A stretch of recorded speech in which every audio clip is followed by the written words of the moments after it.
ओम शांति। भगवान आपके घर में किस समय चक्कर लगाने आते हैं? भगवान का आह्वान कैसे करें? आज हम दुनिया में देख रहे हैं बहुत सारे लोग भगवान को अपने घर में बुलाना चाहते हैं, आह्वान करना चाहते हैं भगवान का, लेकिन उन्हें ये समझ नहीं आता कि भगवान को निमंत्रण कैसे दिया जाए, भगवान को अपने घर में कैसे बुलाया जाए। बहुत सारे लोग इंतज़ार करते हैं कि भगवान के चरण मेरे घर में आ जाएं, भगवान मेरे घर में आ जाएं तो मेरा घर भी स्वर्ग बन जाए।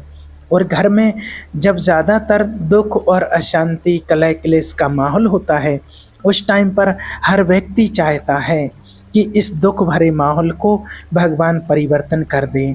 बहुत सारे लोग ऐसे हैं जो भगवान से दिल से जुड़े हुए रहते हैं, कोशिश करते हैं कि भगवान मेरे घर में आए, भगवान की शक्तियाँ मेरे घर में आए, भगवान के कदम मेरे घर में पड़ें, जिससे मेरा घर सुख शांति से भर जाए। आज हम जो भी प्रतिदिन नित्य नियम क्रिया करते हैं वो किस लिए करते हैं? पाठ पूजा करते हैं किस लिए? कि भगवान आए। लेकिन याद रहे कि भगवान कब आएंगे आपके घर में, और आपकी कौन सी विधि आपके घर में आने के लिए भगवान को मजबूर कर देगी। भगवान आपके घर में कैसे आएंगे? तो आपको आज 3 विधियां बताते हैं। इन विधियों को आपको याद रखना है। अगर आप अपने घर में ये 3 विधियां अपना लेते हैं तो ज़रूर इसीलिए ही भगवान आपके घर में चक्कर लगाने आएंगे। सबसे पहला है ब्रह्म मुहूर्त में उठना। अगर आप चाहते हैं कि भगवान मेरे घर में चक्कर लगाने के लिए आएँ, भगवान मेरे घर में आएँ, भगवान मेरे घर के वाइब्रेशन को बदले, भगवान मेरे घर में जो भी दुख अशांति है उसको ख़त्म कर दें, तो आप ब्रह्म मुहूर्त में उठ करके डेली उठें ब्रह्म मुहूर्त में। और आप 10 से जितना ज़्यादा हो सके, कम से कम 10-15 मिनट तो करनी है, 30 मिनट, 1 घंटा जितना हो सके तो बहुत अच्छा है।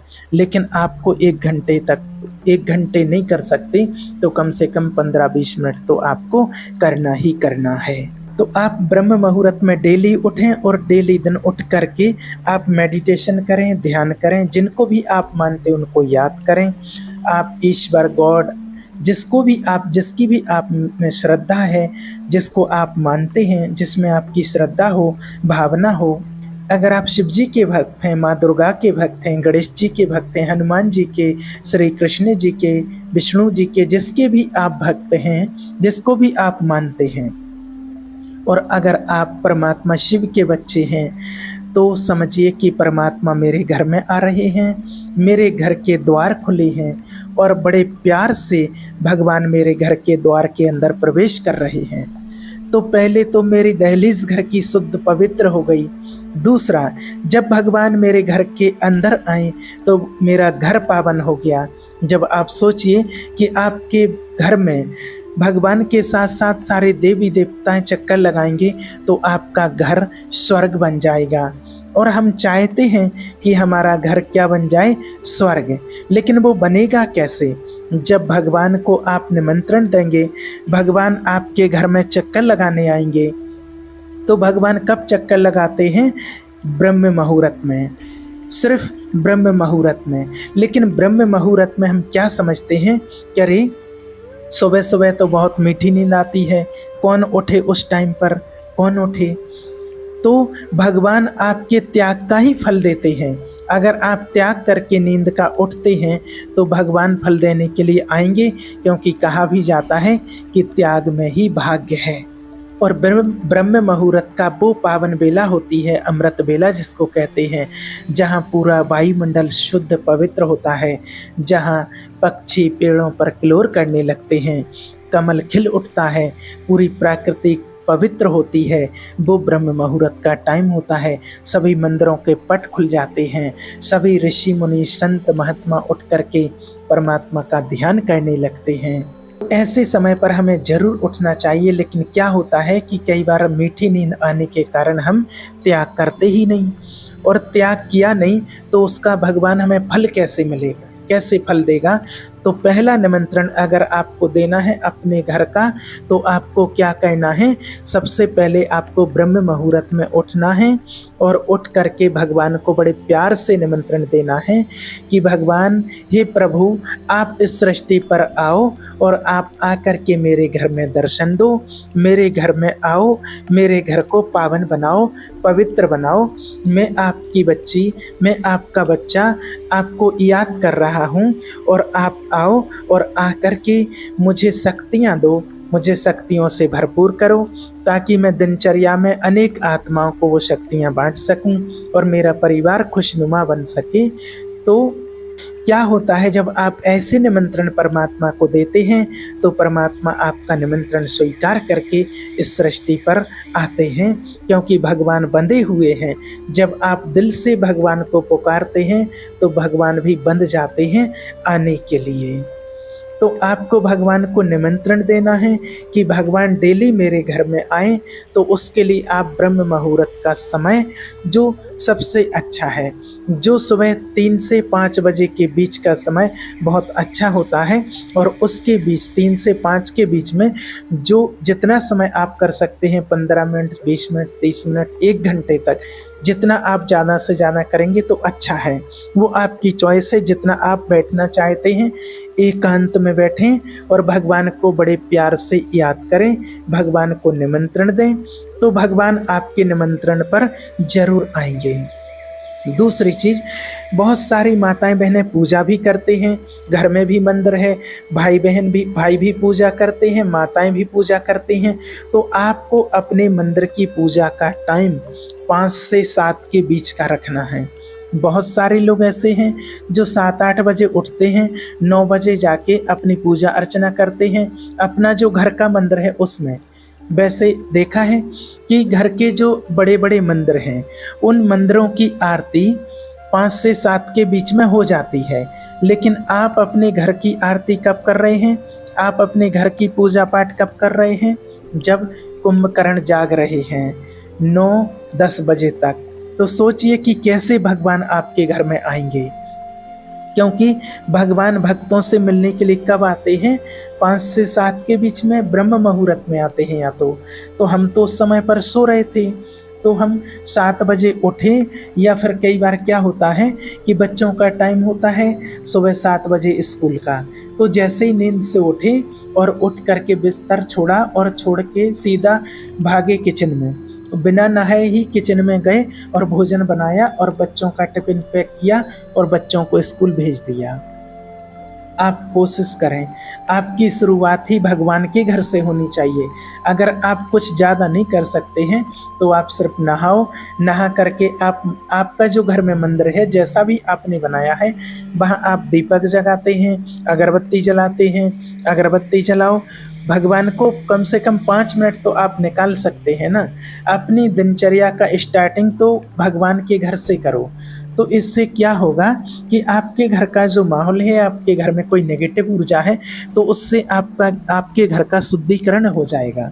क्योंकि हम भगवान की ब्लेसिंग लेकर के हम बच्चे के भोजन के लिए गए, तो जब आप भगवान की ब्लेसिंग के लिए भगवान के भंडारे में जाएंगे और आपने भगवान की याद में भोजन बनाया, तो वो भोजन क्या बन जाएगा, प्रभु प्रसाद। लेकिन आप बिना नहाए किचन में चले गए, फटाफट से भोजन बनाया और वो क्या था, ओनली भोजन। तो क्या बच्चे की मानसिक स्थिति को आप परिवर्तन कर पाओगे? नहीं, भगवान भी उस चीज़ को स्वीकार नहीं करते हैं। तो इसलिए क्या करना है आपको, सुबह की जो पूजा है, जैसे बहुत सारे लोग ऐसे हैं जो घर में पूजा पाठ करते हैं, जो मेडिटेशन करते हैं, वो तो 3 से 5 के बीच में मेडिटेशन के लिए उठ ही जाते हैं, ध्यान ही करते हैं। उसके बाद फिर जो बहुत सारे भाई बहन हैं अलग अलग जगहों पर जाते हैं, कोई सत्संग में जाते हैं, कोई अलग अलग क्लासेज में जाते हैं। लेकिन जो घर में रहते हैं, जो पूजा पाठ करते हैं, तो वो समय रखें अपनी पूजा का 5 से 7 के बीच का, कि इस समय में उठ करके मुझे अपने घर की पूजा करनी ही है। और उसके बाद जो दुकानदार भाई लोग हैं वो याद रखें कि अगर भगवान का आह्वान करना है तो उसका टाइम है 7 से 9 के बीच का, जब भगवान आपकी दुकान में आकर के चक्कर लगाते हैं। तो आप सोचिए कि आपने अगर दुकान ही 11 बजे खोली है तो 9 बजे तो आप उठे ही हैं, तो ना तो आप भक्त की कैटेगरी में आए और ना ही दुकानदार की।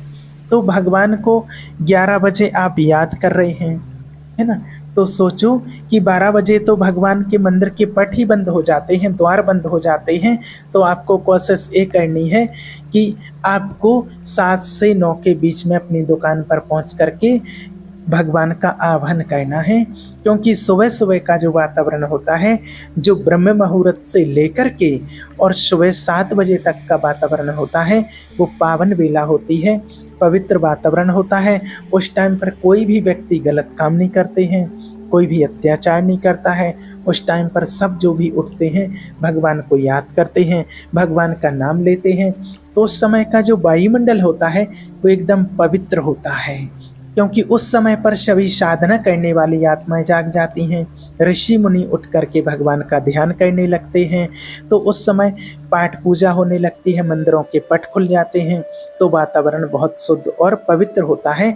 तो ऐसे टाइम पर अगर हम भगवान को याद करें, भगवान का आह्वान करें, भगवान की पूजा करें, तो भगवान बहुत जल्दी हमारी पुकार को सुन लेते हैं, क्योंकि वातावरण उस टाइम पर एकदम प्योर होता है। जो 7 बजे तक का वातावरण होता है बहुत पॉजिटिव रहता है। उस वातावरण के अंदर अगर आप भगवान का आह्वान करते हैं तो भगवान हमारे निमंत्रण को स्वीकार करते हैं। और अगर आप चाहते हैं कि भगवान हमारे घर में रोज आए, रोज चक्कर लगाने आए, तो उसके लिए ब्रह्म मुहूर्त का समय सबसे बेस्ट है, जो आपको बताया है, जहाँ पर बड़े प्यार से आप उठ करके बैठ सकते हैं। ना तो उस टाइम पर कोई हलचल है, ना तन की हलचल होती है, ना मन की हलचल होती है। उस समय बड़े प्यार से आप भगवान को निमंत्रण दें, भगवान आपके निमंत्रण को स्वीकार करेंगे और आपके घर में आएंगे और आपके घर के माहौल को बदलेंगे। तो अगर आप भी चाहते हैं कि भगवान हमारे एक बुलावे पर हमारे घर में आए और हमारे घर के माहौल को परिवर्तन करें, जो कलह क्लेश घर में या नेगेटिव एनर्जी है तो उसको दूर करें, तो आप ब्रह्म मुहूर्त के समय में ही उठें, ब्रह्म मुहूर्त के समय को चॉइस करें। दूसरा, जो आप पूजा पाठ करें उसकी विधि को बदलें। और अगर आप दुकान खोलते हैं तो आपको जो टाइम बताया उसी टाइम पर दुकान खोलें और पूजा के टाइम पर पूजा करें, तो उससे आपकी दुकान में भी बरकत होगी, आपके घर में खुशियां भी आना शुरू हो जाएंगी और आपके घर का माहौल भी बदलना शुरू हो जाएगा, क्योंकि वहां पर स्वयं भगवान आना शुरू हो जाएंगे। और भगवान जब आपके घर में आ गया तो आपका घर तो एकदम जैसे कि स्वर्ग ही बन जाएगा। इस बात को आप भी समझते हैं कि जहां भगवान आने लगे उस घर में खुशियां ही खुशियां होगी, वो घर तो एकदम स्वर्ग की तरह ही बन जाएगा।